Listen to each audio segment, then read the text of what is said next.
Ladies and gentlemen, now in the last 6 and a bit months we've been playing this game and it's known as the 7 Deadly Whales Wallet Cross. You may have heard of it, and in this game you can open up your wallet and exchange your real money for virtual anime characters, which great investment because your money is sitting in the bank. Lost Fame Meliodas, he's in PvP, bro. He's clapping falls. It's a win-win scenario. But I had a look at the numbers, boys, and the numbers, they don't lie. They sting, they're a little bit painful.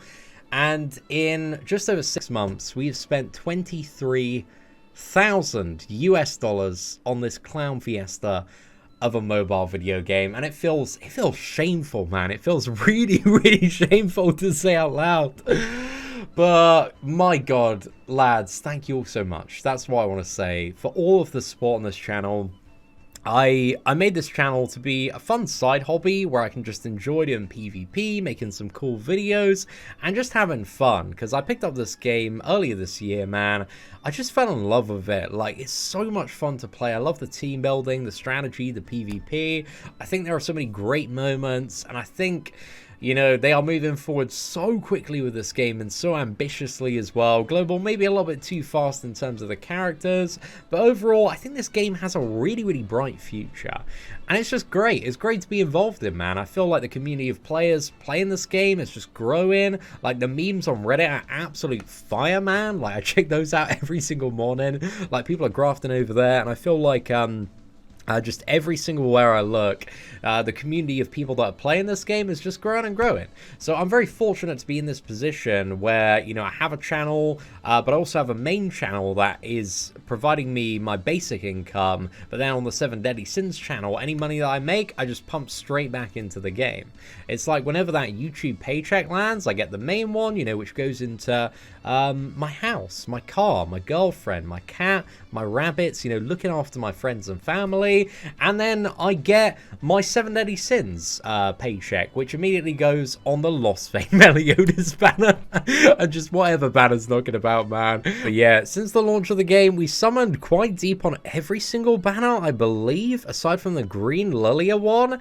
There have been some really terrible banners, like the blue Barn one and the green Fighter Deanne one. I think we had to go like 900 to 1k gems just to get a single copy of either one of those. So that was really rough. But yeah, we've done a lot of summoning. Most of the box is level 80 maxed out.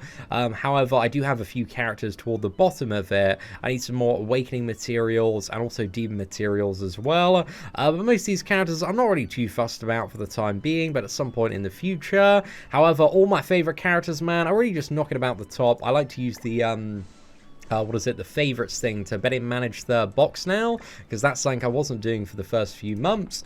But also in terms of gear sets as well, I think we have about 16 built out UR sets at the moment. So yeah, these are all the sets that we have. I've also got a Monspeed UR set, just because I was having so much fun with him, man. I took him up. I never did a video on Monspeed, so that's something I do need to revisit at some point when there's like a really good PvP role for him.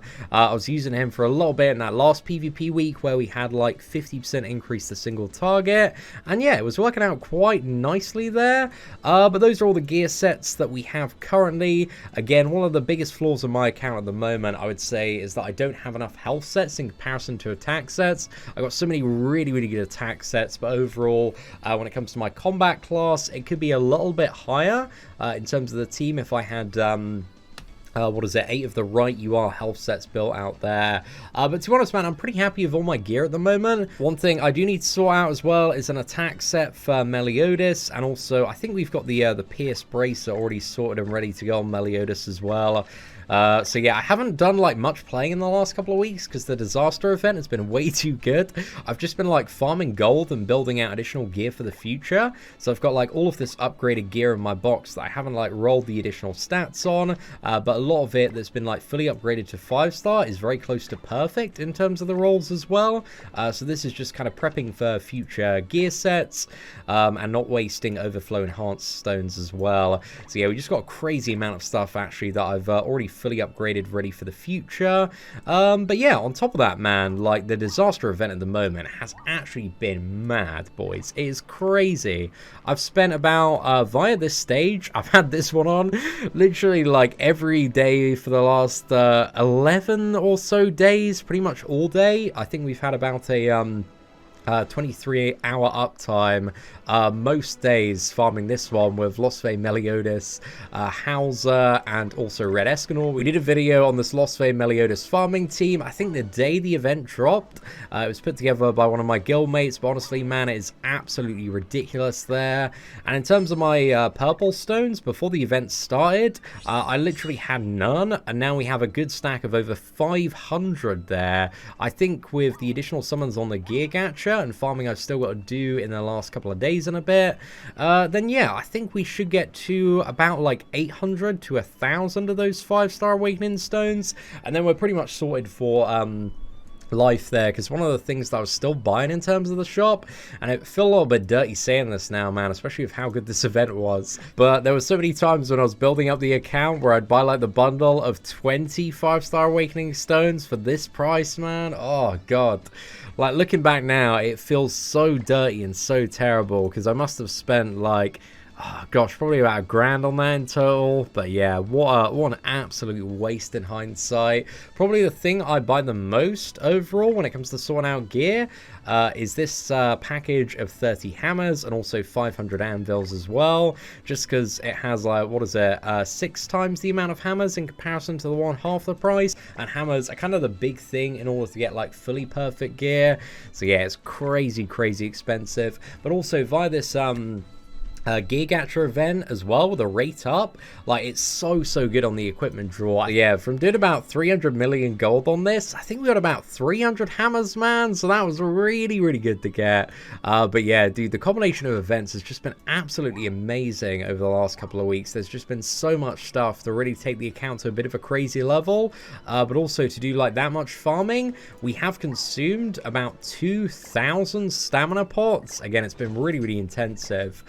But before, I had a stack of about 2,500 to 2,700, and now I have just under 400 coins left and about 360 stam potions. So yeah, it's been a good way to like sand down the stamina pots there and get some great value. In terms of gold coins, we're sitting at just over 2,000 in preparation for Super Awakening, and also about 136 plat coins, but also in terms of additional tickets, I do have some what is it, part 1 SSR tickets that I probably need to summon on sometime soon as well. I'm not too sure when I want to summon on the part 2 though. Maybe when Droll comes in, if I get unlucky on the banner, because Droll is like so good to have fully maxed out. The combination of Droll and Zeldris is a little bit ridiculous, but if I didn't have Derriere or Derriere 6/6, I'd probably summon Now Man, because yeah, she's such a crazy character to have up there. Now, just to return to the character roster, talking about some of my favorite characters, man, Mikasa. I love Mikasa. She's so much fun. I'm not really using her at the moment and haven't been since the introduction of Lost Vein Meliodas, but for the first ever PvP season, she's literally the reason that I'm #1 and have that gold statue at the moment. So yeah, Mikasa did so much work in the first PvP season, man. Was really happy that I had her like fully maxed down also UR gear. Estarossa isn't going to do too much work in the Lost Vein and Goddess Liz meta, but once Easton and also King start coming in, Estaros is crazy. And also for so much like PvE content as well, like Esther's amazing, man. I'm really excited for the Tower of Challenge to land on Global, because he's really good for a lot of variants of that. Derriere is just a god nuker. She's so good for final boss Meliodas. But literally any like big PvE boss, man, she just cheeses. And also she's very fun to play in PvP as well. She's got plenty of burst alongside like Gotha. So yeah, I still really enjoy Derry for PvP. I need to do some more Derriere videos soon, because yeah, for the current meta, man, at least until Goddess Liz, she works quite nicely. If you do get a little bit lucky to counter Lost Vein and various ult rush combos, because again, she just sits like a friggin' truck, man, and it's just one-shotting people on the gold cards. Also, both variants of Escanor, still crazy characters. I do personally like the red one a little bit more than green overall, just because I love his like ult control, along with like Lilia and also Dean Meliodas. That that bullying Lost Vein team that we did a week and a bit ago is still probably one of my favorite teams to play in PvP, but it's been so good for like the last couple of months, so I really do enjoy that one. Then we got Arthur, if I want to play a bit of mono red there. Lost Vein Meliodas, I'm trying not to play Lost Vein Meliodas too much, but we might do some like fun teams of him, maybe like slot him alongside Lilia and also Red Escanor and see how he does in place of like Demon Meliodas as well. I do want to test that out at some point. Then we got Merlin, mainly for like her, what is it, unique ability to ult rush in certain scenarios. It's kind of the only thing I'm using Merlin for nowadays. And the red one for the association, because she has slightly higher stats in comparison to the what is it, green version, so a bit more CC off her. But yeah, she's amazing, man. The red Merlin's so good. She's actually pretty decent for the current meta as well, because you can freeze and control Lost Vein teams a bit easier with a what is it, Merlin King and Gotha combo. So that team that we used to counter the Valenti meta is actually still pretty decent at the moment. Hauser, I'm only got for auto farming, man. I'm still running like Lilia, Blue D Melly, and Hauser for auto farming in most scenarios, aside from like the current specific Eastern stage, which is what is it, Lost Vein Meliodas, Escanor, and also Hauser as well. But generally, like the Pierce team for most like lower health stages, like one Pierce card just one-shots the entire stage. So yeah, that works out really nicely. We also have Gotha. I need to sort out like a UR health set for Gotha at some point, man. I want to get him like a pretty much perfect set in terms of the rolls. So yeah, I think that bracer will do in all fairness, man. What do we have in terms of the belt? I think we've probably like got the gear here that I just need to re-roll to sort out Gotha's stuff. So yeah, we've actually got some banging stuff ready for Gotha, so I need to look into that a little bit later. But again, I'm not too fussed about sorting out too many more gear sets until the end of the Eastern event, because I still want to maximize the amount of time that I have to farm on that one. And then, yeah, we got both copies of King. We got a really nice UR health set for King. Diane as well, we got a really nice UR health set for. The thing I like about having a UR health set for Diane is you're pretty much like always using her as an association because she's really high base stats, or you're using the fighter Diane for King's association. So in geared scenarios, it's really good to have a what is it, massive health set on her, just for like increased CC and survivability. But yeah, I would say when it comes to like the main characters I use, like this is kind of the bulk of them. And aside from that, there are all sorts of like fun and crazy and wild characters in the rest of the roster that we've used for all sorts of videos. I actually do use Death Pierce on the sub for my Pierce team because the increased crit chance and damage is really nice. But yeah, aside from that, there's just so many characters in the game. But yeah, nobody else that we're using too frequently, if I'm perfectly honest there. I think Derriere has kind of replace most of the use for Jericho, and with the current guild boss that we have today, there is going to be the return of the season 2 guild boss tomorrow, which I'm really looking forward to, because I hate the current guild boss, man. Like, I'm not a fan of the Jericho RNG crit fiesta, but yeah, we used a little bit for that run.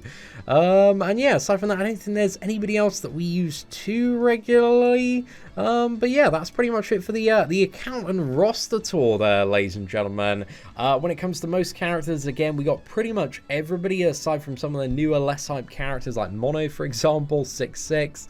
We got all of the exclusive, what is it, limited time collab characters, 6-6 as well. So Levi, Eren, Mikasa, but also all of the slime units as well. So yeah, everything's just big pimping. But again, we have spent like way too much money on this mobile video game. But thank you, once again, to all of the enablers out there, man, smashing that like button, subscribing to the channel, and just making it possible for me to, you know, live this very weird life where I'm just playing this mobile video game, we're spending like tens of thousands of dollars, but also making it back, and we can just keep that cycle going. So hopefully you did enjoy today's 6-month account tour, and if you did, if you could do me a massive favor and smash that like button, that'd be greatly appreciated. But aside from that, thank you very much for watching, take care, and I hope you have an absolutely fantastic day.